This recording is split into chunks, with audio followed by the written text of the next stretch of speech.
जय हिंद दोस्तों, स्वागत है आप सबका आपके अपने YouTube channel Gurukul institute RS में। साथियों, प्रत्येक दिन की तरह आज की करंट अफेयर्स की लेटेस्ट जानकारी एक बार फिर से आप लोगों को हमारे चैनल में मिल रही है। दोस्तों, वीडियो को स्किप के बिना पूरा अंत तक देखिएगा और जो भी जानकारी दी जा रही है सभी बहुत ही महत्वपूर्ण जानकारी है, तो इसे नोट करना ना भूलें। तो चलिए देखते हैं आज की महत्वपूर्ण जानकारी कौन कौन सी है। साथियों, आज की जो सबसे पहली जानकारी है वो ये है कि ज्ञानेंद्र प्रताप सिंह CRPF के महानिदेशक नियुक्त किए गए। अब दोस्तों, आपको मैं बता दूं कि 1991 बैच के असम और मेघालय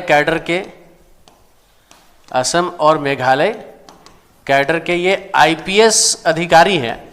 नाम क्या है इनका? ज्ञानेंद्र प्रताप सिंह। जी हाँ, इनको CRPF का महानिदेशक नियुक्त किया गया। दोस्तों, मैं आपको बता दूं कि भारत सरकार ने वर्ष 1991 बैच के असम मेघालय कैडर के IPS अधिकारी ज्ञानेंद्र प्रताप सिंह को CRPF का नया DG यानी कि डायरेक्टर जनरल यानी कि महानिदेशक घोषित किया है, नियुक्त किया है। अब दोस्तों, ये ज्ञानेंद्र प्रताप सिंह जो है फिलहाल अगर मैं आपको बता दूं तो ये असम राज्य के ये डायरेक्टर जनरल ऑफ पुलिस रह चुके हैं, पुलिस महानिदेशक रह चुके हैं, DGP रह चुके हैं और अब इन्हें हाल ही में क्या कर दिया गया? CRPF का नया महानिदेशक नियुक्त किया गया। नाम जरूर याद रखेंगे, ज्ञानेंद्र प्रताप सिंह। चलिए आगे चलते हैं। दोस्तों, अगली जानकारी है राष्ट्रीय विज्ञान ड्रामा महोत्सव 2024-25 को लेकर। अब साथियों, आपको बता दूं कि राष्ट्रीय विज्ञान ड्रामा महोत्सव 2024-25 का आयोजन साथियों नई दिल्ली में इसका आयोजन किया गया और नई दिल्ली के राष्ट्रीय विज्ञान केंद्र में, जी हाँ, नई दिल्ली के राष्ट्रीय विज्ञान केंद्र में इस महोत्सव का आयोजन किया गया। दोस्तों, मैं आपको बता दूं कि राष्ट्रीय विज्ञान संग्रहालय परिषद का यह एक महत्वपूर्ण कार्यक्रम है और यह महोत्सव पूरे देश भर में मनाया जाता है। साथियों, राष्ट्रीय विज्ञान ड्रामा महोत्सव का आयोजन कहाँ किया गया? नई दिल्ली में किया गया। राष्ट्रीय विज्ञान केंद्र में इसका आयोजन साथियों किया गया, 18 जनवरी की तारीख को किया गया। चलिए साथियों आगे बढ़ते हैं। अगली जानकारी है IMF ने भारत के वित्त वर्ष 2025 के विकास अनुमान को घटाकर 6.5 कर दिया है। अब दोस्तों, इंटरनेशनल मॉनेटरी फंड, जी हाँ, IMF ने क्या किया है? भारत के वित्त वर्ष 2025 के विकास अनुमान को घटाने का कार्य किया और घटाकर इसे 6.5% तक कर दिया है। दोस्तों, मैं आपको यहाँ पर बताना चाहूंगा कि ये जो समायोजन किया गया या फिर ये जो आंकड़े बनाए गए, आपको मैं समझा दूं, यहाँ पे वैश्विक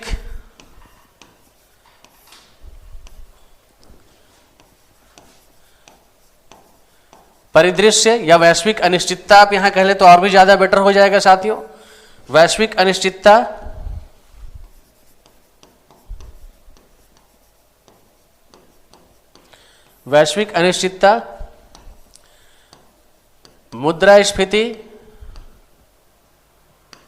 मुद्रास्फीति, इसके अतिरिक्त दोस्तों निवेश में मंदी को लेकर के समायोजन जो है वो तैयार किया गया है। साथियों, अगर मैं पूरा स्लाइड आपको फिर से समझा देता हूं, IMF ने भारत के वित्त वर्ष 2025 के विकास अनुमान को घटाकर 6.5% तक कर दिया है और ये जो समायोजन बनाया गया, ये जो आंकड़े बनाए गए, वैश्विक अनिश्चितता, मुद्रास्फीति और निवेश में मंदी को ध्यान में रखते हुए बनाए गए। तो दोस्तों, यहाँ पर जो परसेंटेज रेट है ये आप जरूर याद रखेंगे, 6.5% किया गया है। अब साथियों, IMF का पूर्ण रूप क्या होता है? तो IMF का पूर्ण रूप होता है इंटरनेशनल मॉनेटरी फंड, अर्थात इसे हम लोग हिंदी में क्या कहते हैं? अंतर्राष्ट्रीय मुद्रा कोष कहते हैं। जी हाँ, अंतर्राष्ट्रीय मुद्रा कोष। और अंतर्राष्ट्रीय मुद्रा कोष का मुख्यालय कहाँ है दोस्तों? तो अंतर्राष्ट्रीय मुद्रा कोष का मुख्यालय है वाशिंगटन DC में। जी हाँ, अंतर्राष्ट्रीय मुद्रा कोष का मुख्यालय कहाँ है? वाशिंगटन DC में इसका मुख्यालय है। बहुत सारे लोग यहाँ पर IMF को लेकर थोड़ा कंफ्यूज हो जाते हैं, इंटरनेशनल मनी फंड बोलते हैं, बहुत लोग ऐसा सोचते हैं। आप बहुत बार आपको परीक्षा में पूछा जाएगा तो ऑप्शन में भी आपको इंटरनेशनल मनी फंड जरूर देखने को मिलेगा, लेकिन आप याद रखेंगे इसका पूर्ण रूप क्या होता है? इंटरनेशनल मॉनेटरी फंड होता है, ना कि इंटरनेशनल मनी फंड। ठीक है, तो चलिए आगे बढ़ते हैं साथियों और अगली जानकारी है जस्टिस विनोद चंद्रन बने सुप्रीम कोर्ट के न्यायाधीश। अब दोस्तों जस्टिस विनोद चंद्रन ये कौन है दोस्तों? तो इन्हें अभी हाल ही में सुप्रीम कोर्ट के मुख्य न्यायाधीश श्री संजीव खन्ना के द्वारा सुप्रीम कोर्ट का न्यायाधीश नियुक्त किया गया है। अब दोस्तों विनोद चंद्रन जो है ये पटना हाईकोर्ट के मुख्य न्यायाधीश थे और इन्हें फिलहाल में क्या किया गया, इन्हें फिलहाल में भारत के सर्वोच्च न्यायालय में न्यायाधीश के रूप में इनको नियुक्ति दी गई है। दोस्तों आपको बता दूं कि जो भारत का सुप्रीम कोर्ट है इसमें वर्तमान में न्यायाधीशों की संख्या 33 हो गई इनकी नियुक्ति के बाद, ठीक है।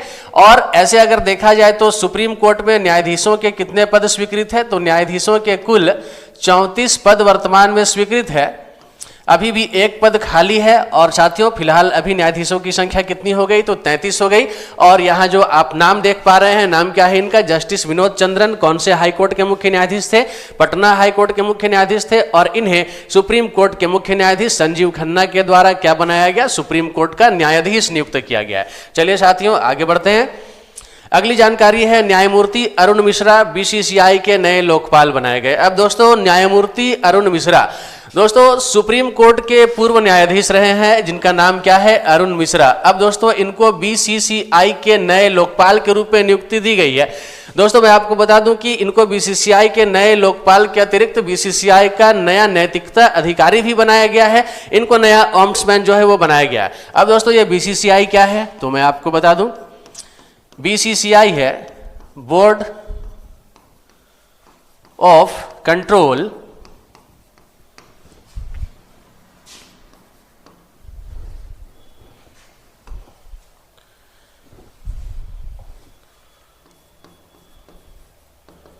Cricket in India.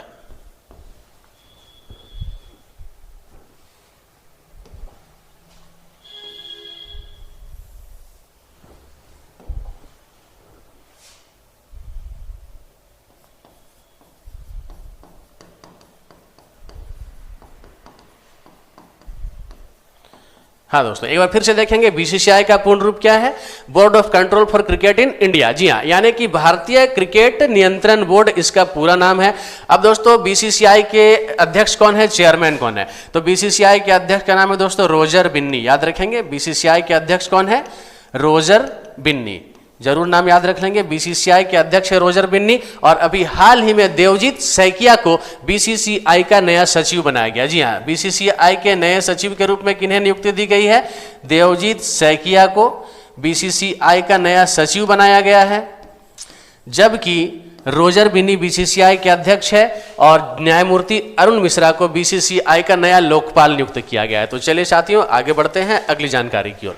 दोस्तों अगली जानकारी है विश्व रोजगार और सामाजिक परिदृश्य को लेकर। साथियों मैं आपको बता दूं कि ILO अर्थात इंटरनेशनल लेबर ऑर्गेनाइजेशन अंतर्राष्ट्रीय श्रम संगठन ने विश्व रोजगार और सामाजिक परिदृश्य रिपोर्ट 2025 जारी करने का काम किया है।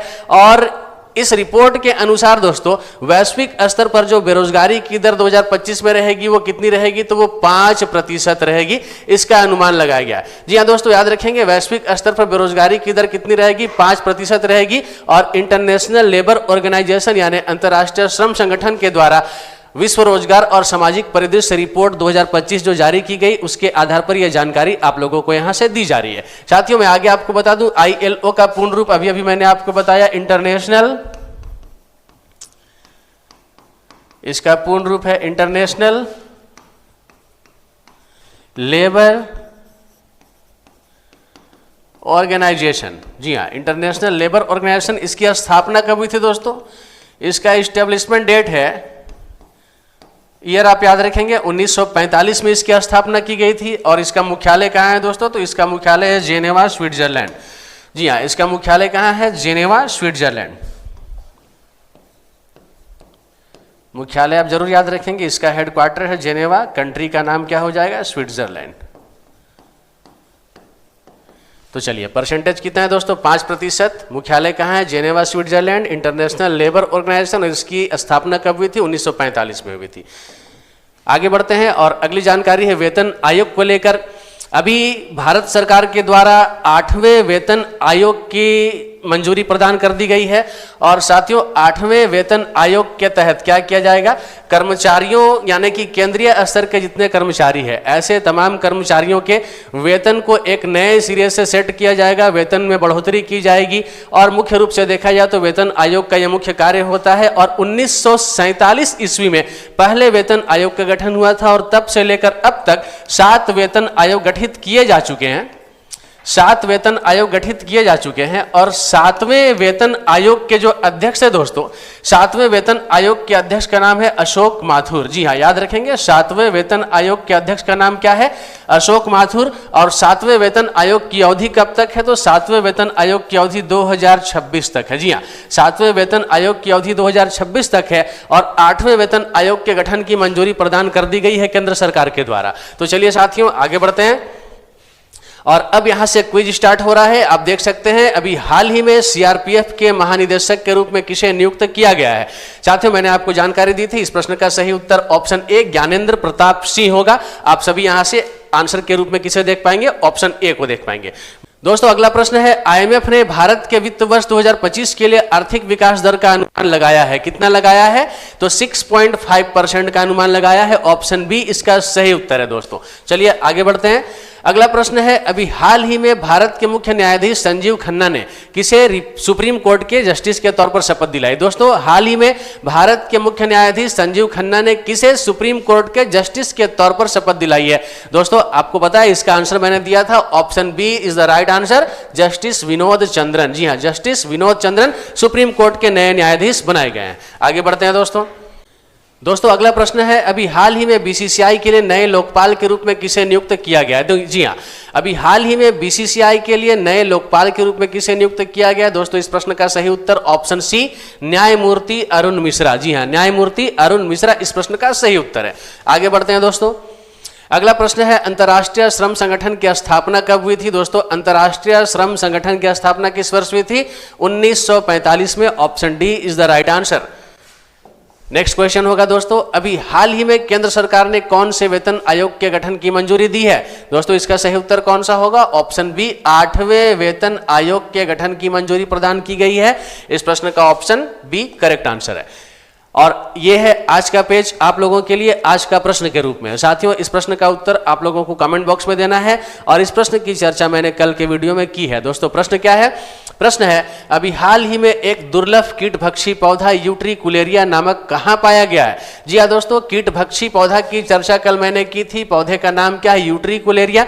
और ये कहां पाया गया है ये आपको बताना है। दोस्तों पहला ऑप्शन है केवलादेव राष्ट्रीय उद्यान, ऑप्शन बी है रणथंभौर अभ्यारण्य, ऑप्शन सी है कूनो राष्ट्रीय पार्क और ऑप्शन डी है पश्चिमी घाट पर्वत। साथियों क्या लगता है इस प्रश्न का सही उत्तर कौन सा है, कमेंट बॉक्स में आइए और अपना जवाब दे जाइए। दोस्तों उम्मीद है आप लोगों को आज की वीडियो अन्य दिनों की तरह जरूर पसंद आई होगी और आने वाले दिनों में आप चैनल से जुड़े रहे। इस तरह के अनेकों परीक्षाओपयोगी कंटेंट्स आप लोगों को हमारे चैनल के माध्यम से समय समय पर प्राप्त होते रहेंगे। दोस्तों इसके अतिरिक्त और भी ऐसे अन्य महत्वपूर्ण कंटेंट्स, चाहे वो जेएसएससी या जीपीएससी से रिलेटेड एग्जाम्स की हो, यह भी आप लोगों को हमारे चैनल के माध्यम से प्राप्त होने वाली है। तो चैनल से जुड़े रहिए, पूरा लाभ उठाते रहिए, अपनी प्रतियोगिता परीक्षाओं की तैयारी को शानदार तरीके से आगे बढ़ाते रहिए। दोस्तों आप सभी को मेरी ओर से, मेरी पूरी टीम की ओर से बहुत सारी शुभकामनाओं के साथ जय हिंद, जय भारत साथियों।